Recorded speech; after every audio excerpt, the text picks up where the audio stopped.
Hello friends, my name is Vishnu, speaking from India. Climate debates and discussions are happening across the globe right now.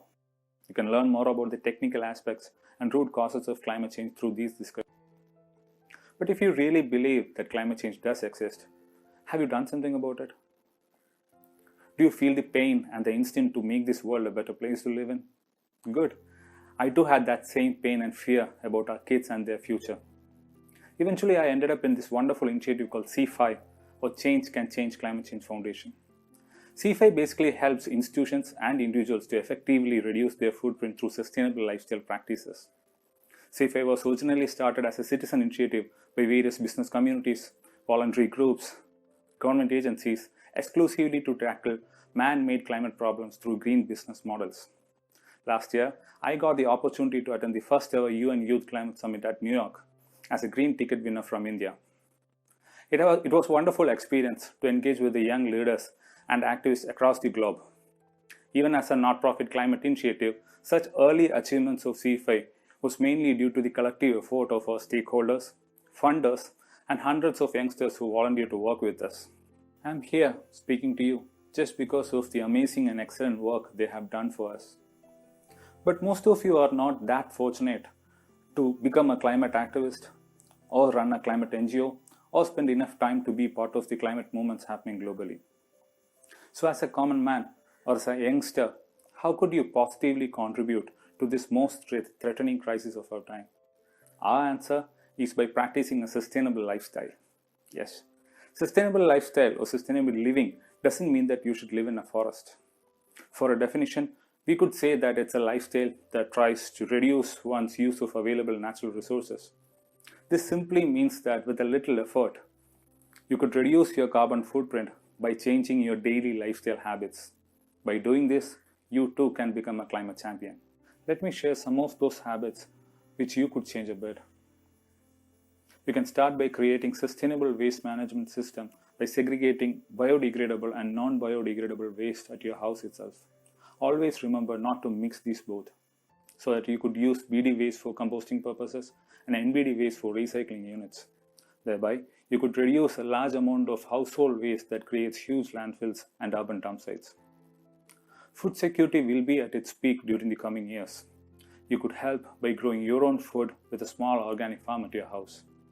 If you have space constraints, still you could create a vegetable garden at your rooftop or balcony. This could make a big difference if you can maintain a couple of varieties throughout the year. Another area where you could focus is on water conservation. Around 2 billion people lack safe and clean water globally. Before it's too late, reduce your usage and start conserving water at your homes. Try installing a rainwater harvesting unit in your neighborhood. Similarly, one could make use of vast renewable energy resources available to us. You can install solar panels in your houses, or you could do a crowdfunding project to install these panels in your schools or colleges. So basically, all these lifestyle habits helps us to live a minimal life in sync with nature. You could always implement the concept of 3R in your daily routine. You could reduce the intake of your animal-friendly diet, or be vegan if possible. You could use your old clothes as handkerchiefs instead of disposable tissue papers. You could also change your shopping habits just by reducing your purchase frequency. We always blame corporate brands without realizing the fact that we are the ones who decide the branding and marketing strategies for them. They just react to their consumer behaviors. It's we who decide the packaging style, aesthetic appeal, and even the advertisement mode of that product. We all know that the private vehicles are one of the leading causes of air pollution and CO2 emissions worldwide. Once the COVID situation is over, you could use public transportation for your daily commute. You can walk to your school, or you could use carpooling facility to your office, or you can catch a train instead of a flight if not that urgent. Yes, COVID-19 has created new challenges for all of us, but at the same time, it has created new opportunities too. You could conduct virtual events and meetings like this even after the COVID situation is over, because there are a large number of international conferences happening every year to discuss about climate change and on how to reduce global carbon emissions. But the irony is that some of these conferences themselves contribute a good amount of emissions to this planet. So try to exploit this opportunity, think innovatively, and create the new normals for the future generations to come.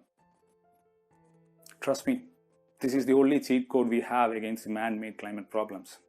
You don't have to wait for the governments to create new environmental policies or change the existing ones. You have complete freedom over your lifestyle and your choices. Now is the time to act. Let's start here.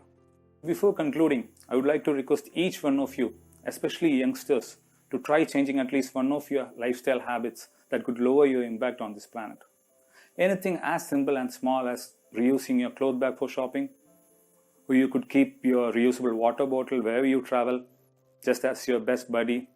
You can refill it and use. Or can you make big changes like implementing green protocol in your wedding?